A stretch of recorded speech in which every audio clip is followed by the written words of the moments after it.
Hi guys, with another video. This is the one I was trying to fix. Previous videos I show you how you can fix it. Now today I am gonna show you this is working. Hair dryer is working now. Right there. This side I fixed it. You cannot tell right here. And then let's go ahead and test it. Okay, here.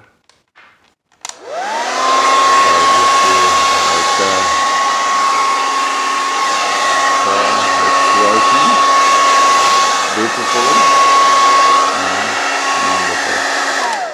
Nothing wrong, everything is works right there. Make it higher and lower. Yeah. Okay guys, I hope you liked this video. A little took time to repair it, but I show everything what I did. And this is the way that you can fix the hair dryer, Revlon hair dryer. Alright guys, thank you for watching with another video. See you soon. Bye bye.